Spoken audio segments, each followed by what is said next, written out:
Gavin, we're finally face to face after what seems like an eternity. It's great to see some new product here at Sony. So why don't you take us through the range for this year, and let's start at the top. Excellent. So yeah, I'll start at the top of the OLED range, the new Bravia XR OLED range.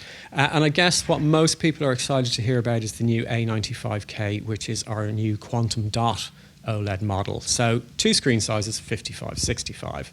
But I guess what's the benefit of quantum dot OLED is the important thing. So what we're talking about is wider, brighter range of colour at high brightness. So you get more vivid colour, more realistic, more true to life colour. So that's the kind of key part of quantum dot OLED. But there's lots of other technology that goes on in there as well with regards to our usual technologies around picture quality, cognitive processor, XR being at the top of the tree there. So we launched it last year to great reception, I guess. Really fantastically powerful processor, which will work kind of like our human brains work. And that gives us a kind of an advantage with regards to realism in your picture quality as well. So yeah, cognitive processor XR, there's some improvements to cognitive processor XR. So we've got a new depth mapping system, so you get essentially more of a feeling of depth within the picture. And there's an additional color improvement as well, which will go across all the models that have cognitive processor XR.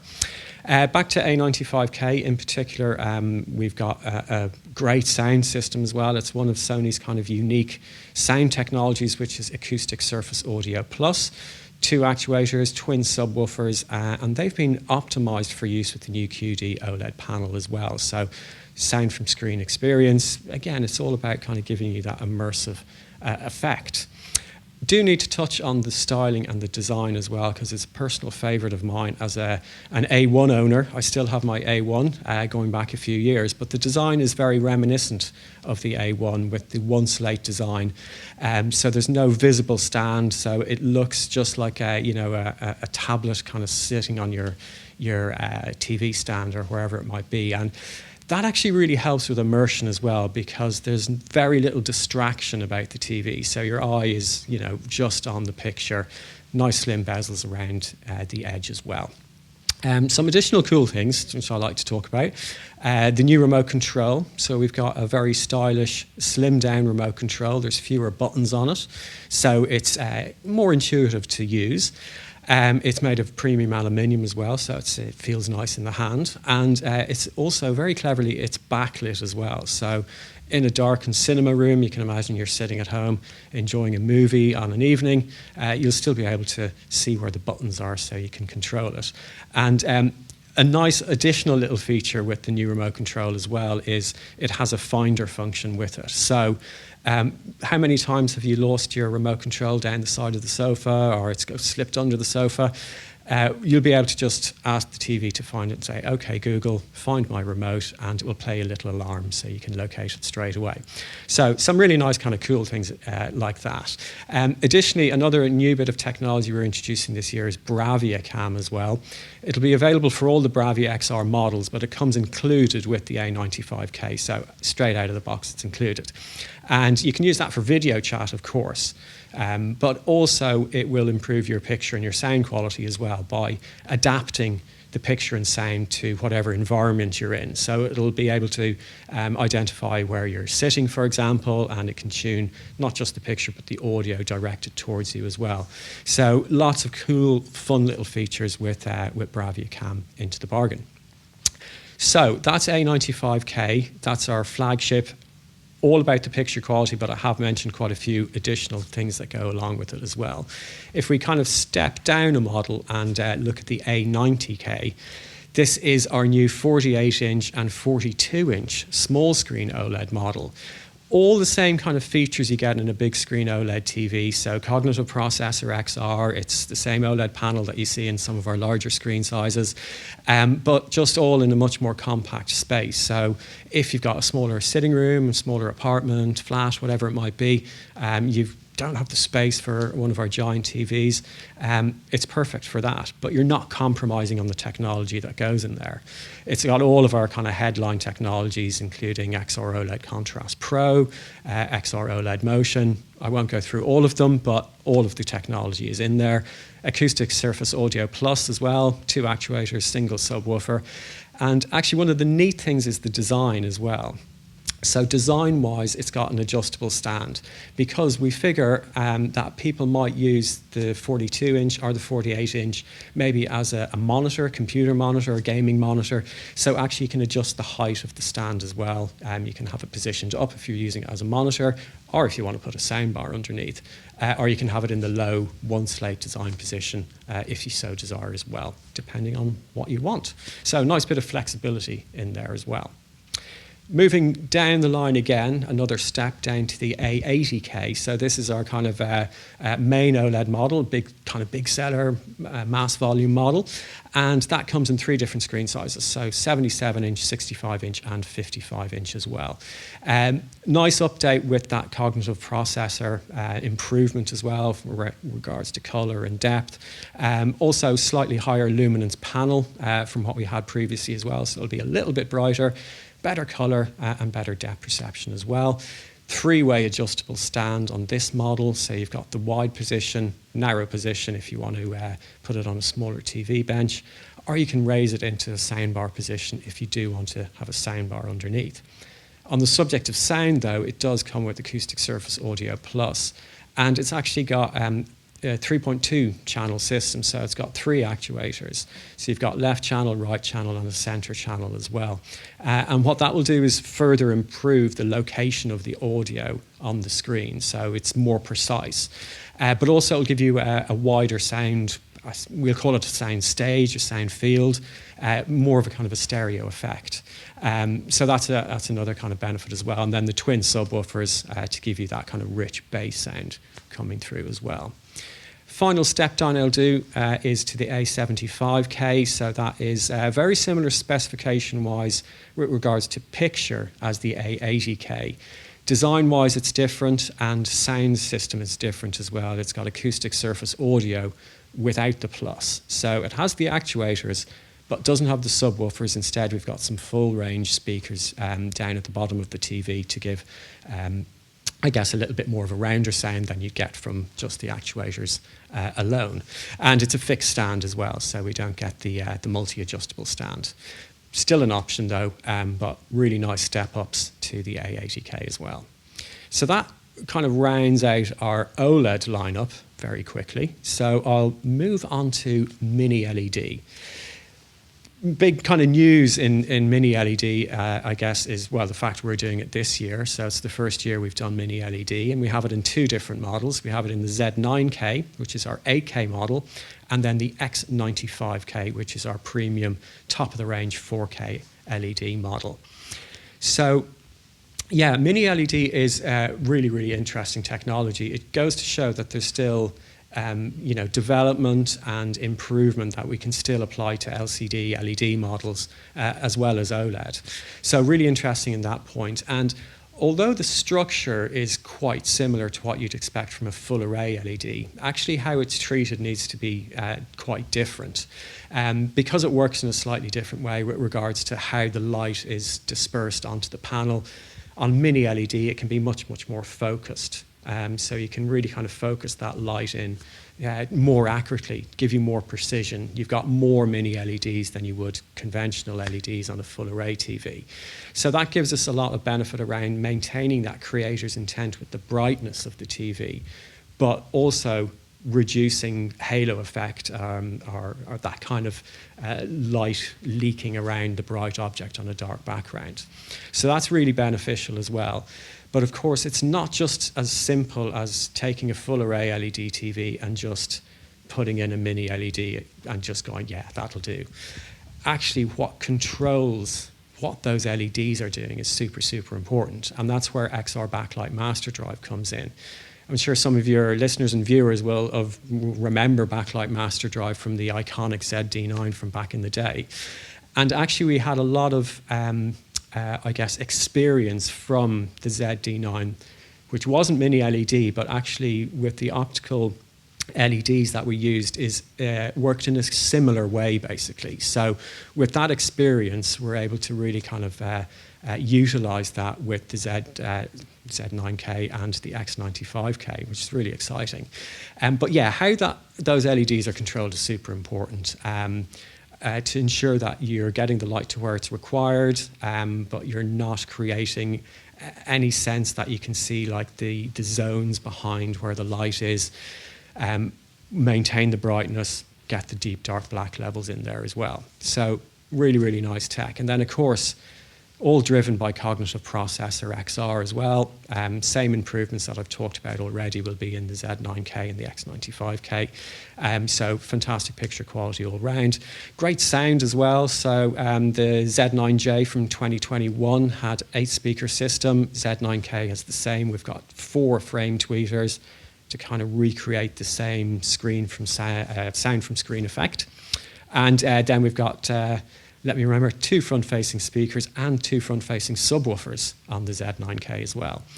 X95K has our sound positioning tweeters. So again, they'll do a similar idea of creating or lifting the sound from down at the bottom where it normally is, so it will come towards the screen, and that will give you that more immersive effect as well.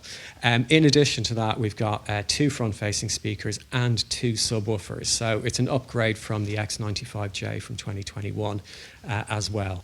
More power, more stronger power and performance as well. Both models have actually 3-way stands, so I'd love to talk about my stands. We've got the one slate position look, which is the feet at the edge. We've got the narrow, and then we've got the soundbar position as well.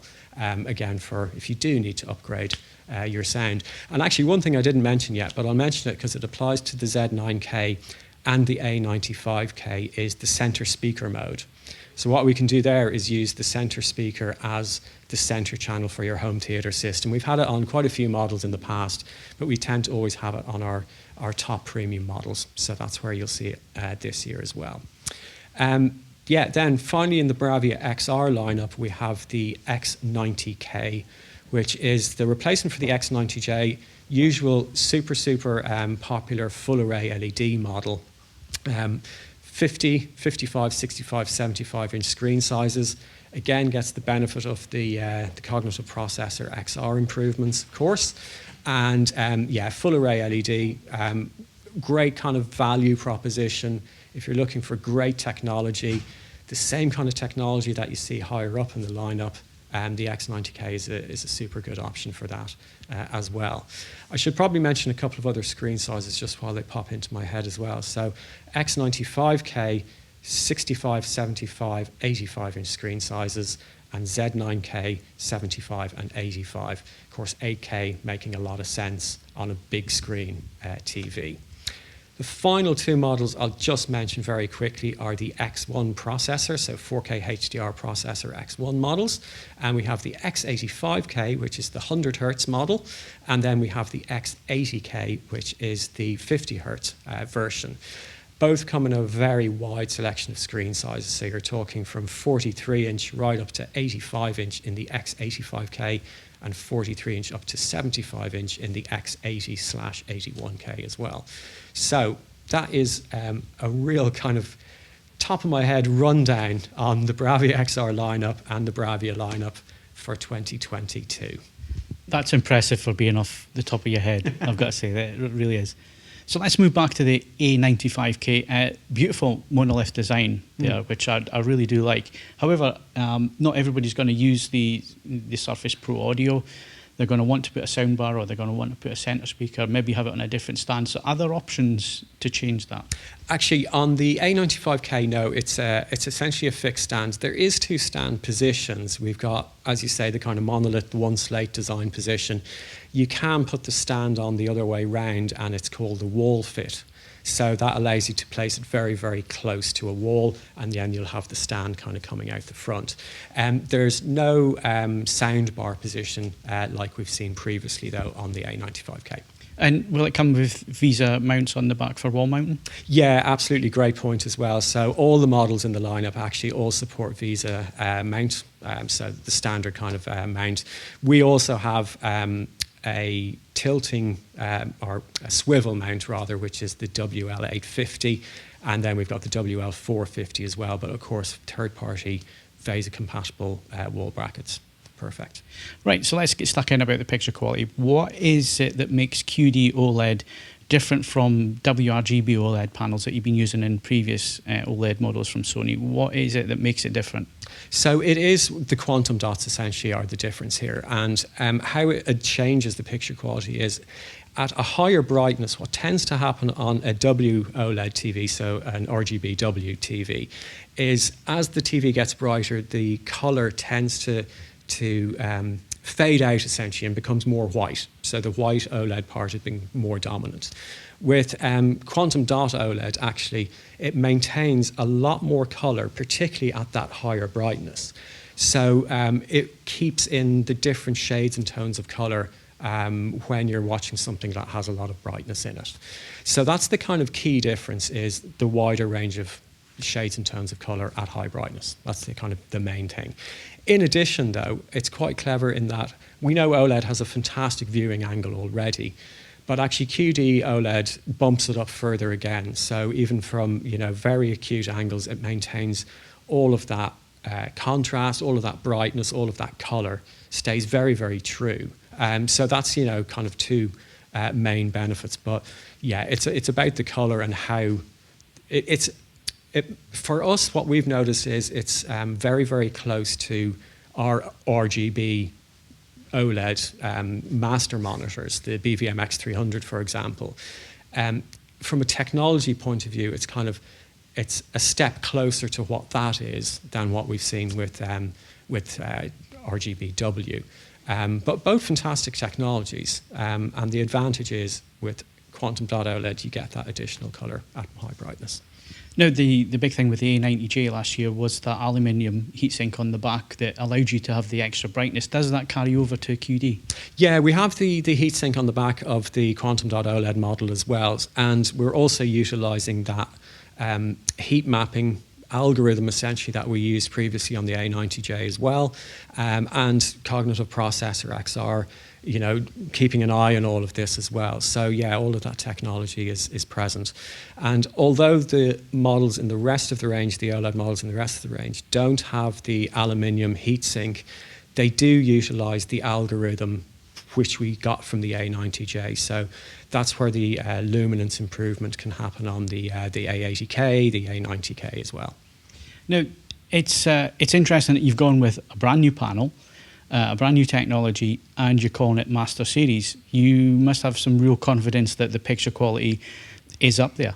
Yeah, I remember this time last year we did our kind of interview via Zoom, I think it was, and I was telling you how great the A90J is. So I'm going to do basically the same thing and say the A95K it's another step up basically. When I first took it out of the box and we set it up to kind of have it beside the A90J, it was quite eye-opening, shall we say. I was really, really impressed with it. It's fantastic. So apart from colour volume, colour purity, what are the other advantages of QD OLED over the A90J from last year and the other screens this year? What is it? Is it more peak brightness? Is it brighter? What are the main attributes here? Main attributes is the colour, to be fair, and it does make quite a difference at those higher brightness areas as well, because as I mentioned on a WOLED, you'll see the colours will slightly fade when it goes to brightness, and you'll get the more dominant is the white tone. So there isn't a huge step up in peak brightness, overall brightness. Not a huge, massive difference or anything like that. It really is mainly about the colour accuracy and the colour spread as well. Now, let's move to smaller screen sizes. This is a big thing. It's something that's taken a while for OLED to get there, but we are there now, 42, 48-inch screens. Again, what are the advantages here at those screen sizes? Great thing about the A90K coming in those screen sizes is you're not compromising on the features. You've got the same processor, the same panel type, all the technology that you see on our bigger screen sizes, just in a more compact space. So, think about for the kind of customers who have smaller sitting rooms, flats, apartments, that kind of thing as well. What also I think these could be quite popular as is maybe potentially for a computer monitor or a gaming monitor as well. So all the kind of HDMI 2.1 features are there. So we've got VRR from launch this year for 2022, ALLM, 4K 120, and actually all the models in the range, so all the Bravia XR models are perfect for PlayStation 5 as well. So they have our two unique kind of features, exclusive Bravia XR features, auto HDR tone mapping and auto genre picture mode as well. So set up perfectly for gaming. And mentioning gaming, HDMI 2.1, is that across all four, and is it 48 gigabits per second? So not across all four, it's generally across two. So similar to what we had in 2021, HDMI 3 and 4 on basically all the models in the range will support 48 gigabits per second HDMI 2.1, 18 gigabytes on HDMI 1 and HDMI 2. Slightly different on the Z9K. We've got 2 and 3 are 48 gigabits HDMI 2.1, and HDMI 4 is 40 gigabits. So, yeah. So let's move over to mini LED. Sometimes LCD technology is overlooked these days with OLED and all the advancements we have with that. But mini LED really is a game changer, isn't it? It really is, absolutely. Especially when you're talking about recreating that creator's intent as well. And I mentioned it earlier, but I think the previous years we maybe got some feedback, let's call it, that our TVs had quite a lot of light leakage or halos around bright objects on a dark background. And at the time we said, and we can kind of continue to that, is that we were wanting to recreate the creator's intent as closely as possible. I guess a trade-off on that was that you might get some light haloing around the edges. What mini LED allows us to do is actually get that very, very high brightness without that halo effect around the edges. So it really, really reduces that. So you get these, you could say OLED-esque black levels alongside very, very bright areas on the screen as well. And that's down to the mini LEDs and the precision they offer. But of course, I always bang on about this, is the algorithm that controls the mini LED. So XR Backlight Master Drive, really, really important about telling what those LEDs to do. What we tend to see in some other mini LEDs is they reduce down the brightness of the bright area to counteract being able to see like the edges of the zones. So what we do is we make sure that the LEDs are adjusting as the brightness comes from a peak into the dark area, and we can adjust the LEDs down in that situation as well. So it's from a precision and control point of view that mini LED does make a really big difference. And you're right, it's great to see continued development and new technologies being introduced to LCD LED as well, because every kind of different screen technology has its place. What we want to do is we're almost kind of panel agnostic in the fact that our kind of important thing is the process that controls everything. We apply it to a lot of different types of panel technology. Again, mini LED, full array LED, quantum dot OLED, and conventional WOLED as well. It's an exciting lineup. When can we buy them, and how much will they cost us? You'll have to wait and see on that one. So we will be announcing prices and availabilities soon, shall we say. But of course, we'll make sure you guys are the first to know. Well, I've got to say, Gavin, it's an impressive lineup. There's some really impressive technology there. I can't wait to get stuck into QD OLED and see for myself what all the fuss is about. So thank you very much for your time today. Thank you very much, and I'm excited for you to see all of the technology as well. Excellent.